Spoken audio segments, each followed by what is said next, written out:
bottle of wine. And I think it just progressively got worse and worse. So she went from one stage, and this isn't overnight, but months down the line, she'd probably start having binges. And then those binges could carry on for a day, 2 days, 5 days. What were they like? Horrible. It was just basically non-stop drinking. Did you argue, you and your husband, about drinking?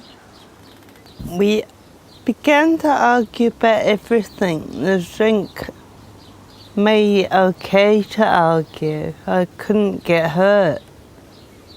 Nothing could hurt me if I had a drink. No matter what I said, it wouldn't make a difference. I couldn't get through to her, and if I tried to take alcohol off her, it would cause problems. It created a scene. Brett kept Sandra's drinking hidden from family and friends, and Sandra received professional counselling. Then they had a second child. Did you somehow think that would solve her drinking? Yep, and it did. She didn't drink through pregnancy. It was great. What kind of woman was she then? She was a good woman. She was a happy woman. But it didn't last. I went back to it. It seemed to sort the problems out in my head. Through most of this period, Sandra was working part-time in the business, but her work deteriorated, and eventually she stopped working. I couldn't cope anymore. My husband said stop drinking, and I couldn't cope with going to work and working the hours I did and family. When he said stop drinking, I think he meant cut back, not stop. It's incredible how long it takes to smash through that illusion that you're drinking like normal people or that it's not a problem. People just desperately hang on to wanting to be able to drink like normal people and will try all sorts of ways to do that until finally they realise that they're not able to do that. 2 houses wouldn't let me, good close friends wouldn't let me go around for fear of how I'd behave in front of their children. My children, my daughter had flown back from London and they had confronted me about my drinking. I just thought, you sanctimonious people, because, you know, it's the classic sort of denial. I didn't want to give up. I knew things were not going well in my life, but I thought, well, it can't be the drink. I know that's fine. You know how people say about controlling their drinking?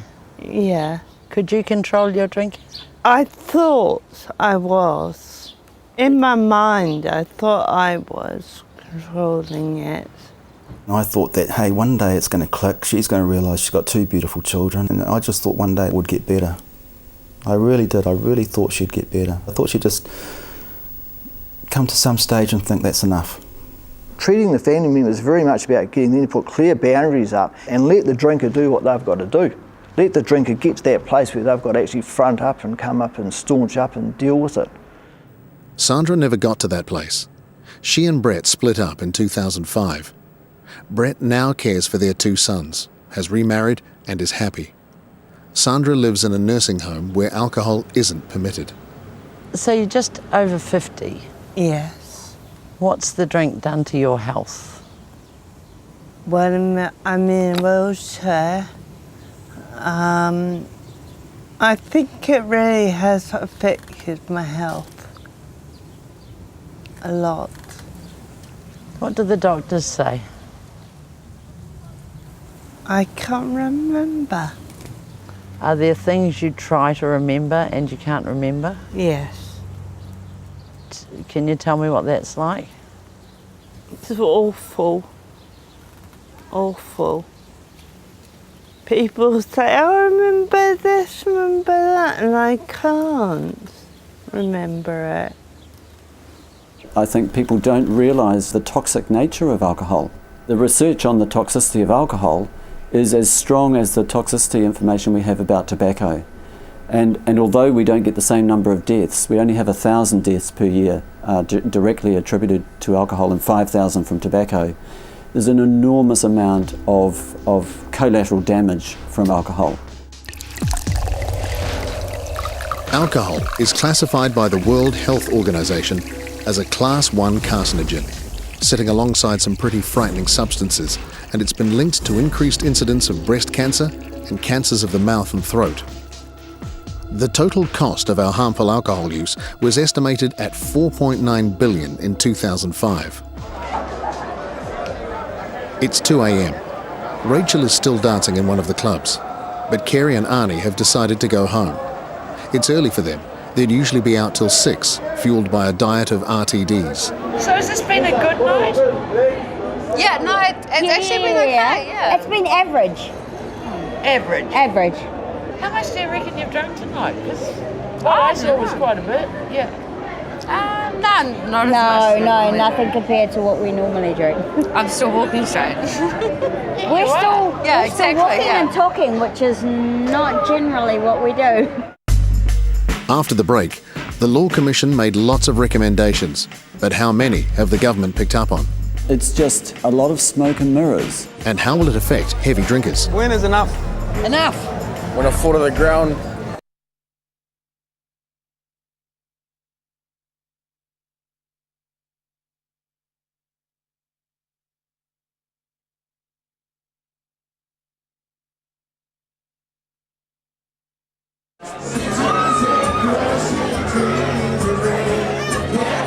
It's about 3 a.m. and Lucas and Nate's night is winding up. How much have you had to drink, do you reckon, or have you stopped counting? Not enough.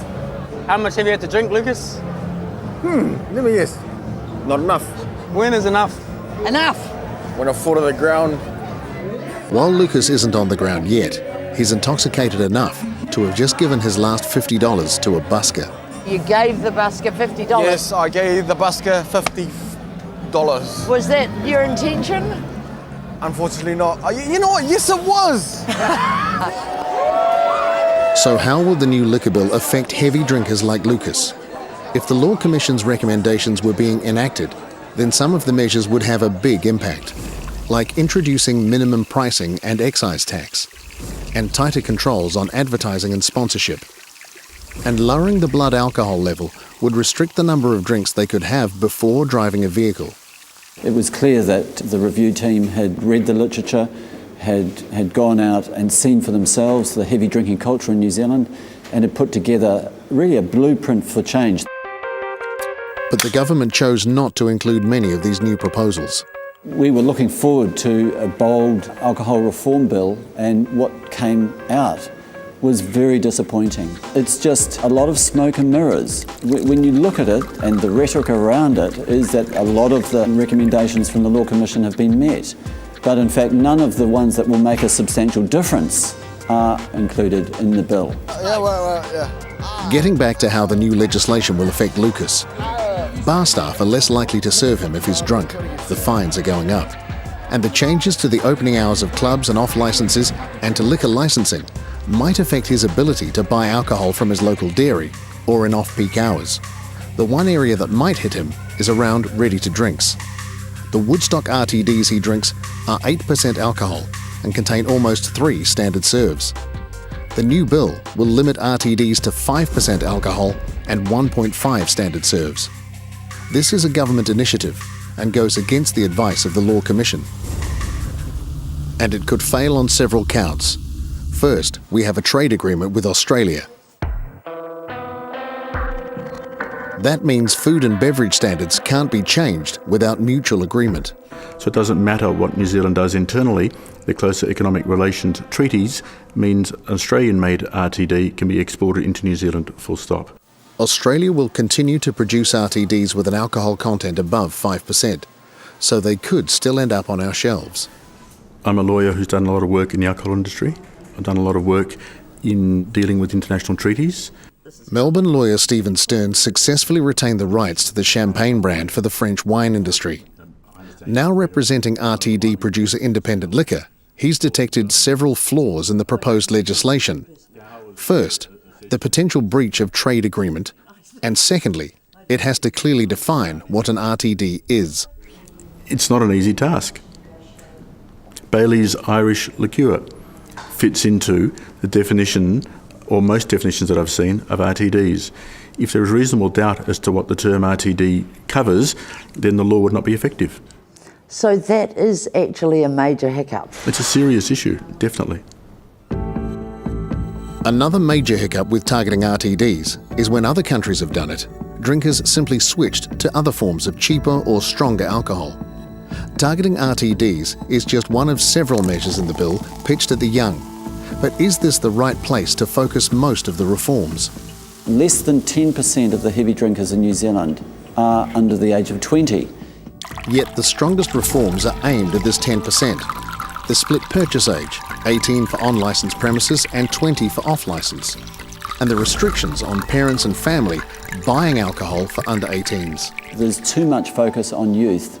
It's almost like the youth of New Zealand are being blamed for the heavy drinking culture, when in fact the heavy drinking culture is an adult drinking culture. Do you still go to pubs? No. I was trying to work out last time I was in one. But you look in there now, there's not many old fellas left and not many... Well, he can't smoke anymore, left. can he? Nah. This was the mood when George, Theo and Billy started drinking. 5 hours and many drinks later. How many times I had a heart attack? Where is it? Because... Who cares about your fucking heart attack? Who cares? Well, why don't you get off of your fucking black ass I'll tell you and what. go get a I'll tell job? you what. Your fucking heart attack is fucking shit to me. You have so much knowledge, way above anything I can about read. it's why we get left behind. Nah. Yeah, you fucking You man. have so much knowledge. You fucking idiot. Yeah. You're the most idiot person I ever known in my life. Is the new bill likely to change the way Billy, Theo and George drink? With measures like minimum pricing, the Law Commission's original recommendations would have had an impact. But in its watered-down state? There is actually nothing in the new bill that will make any substantial difference to the heavy drinking culture. So why has the government not implemented some of the stronger recommendations?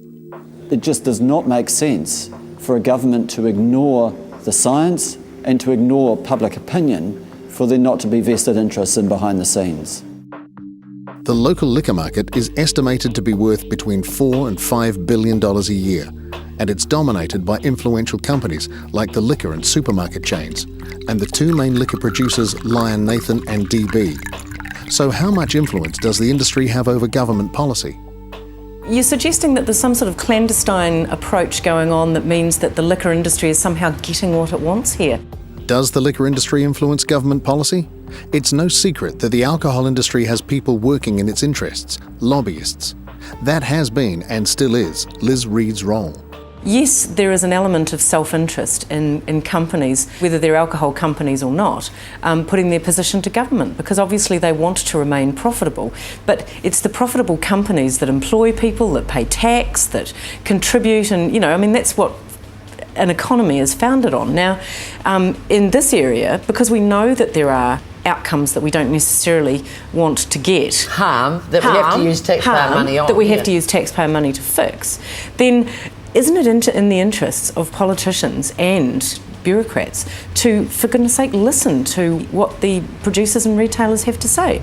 And it's sort of fascinating that if a public health group goes in to talk to ministers, that's not called lobbying.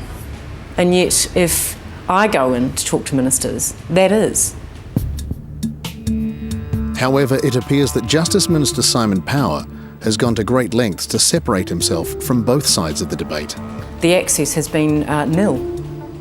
Even so, it's going to be a relatively soft landing for the alcohol industry when the bill is finally passed later this year. Well, I think this government has a fairly firm, fixed focus on GDP and economic growth.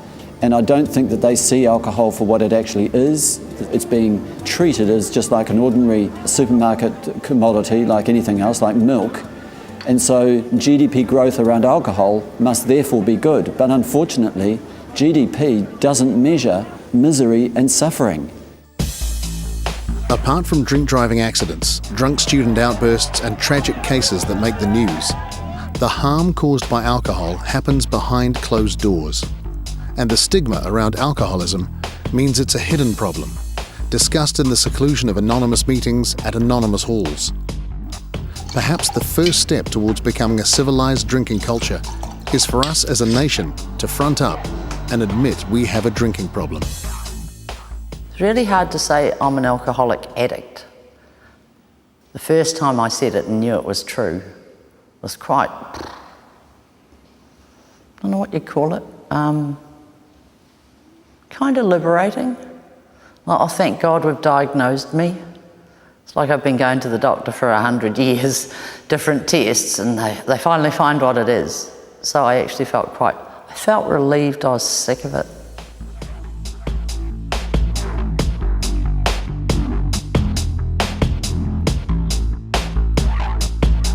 If you have a problem around alcohol, contact your nearest Community Alcohol and Drug Services office or Alcoholics Anonymous on 0800 628 632.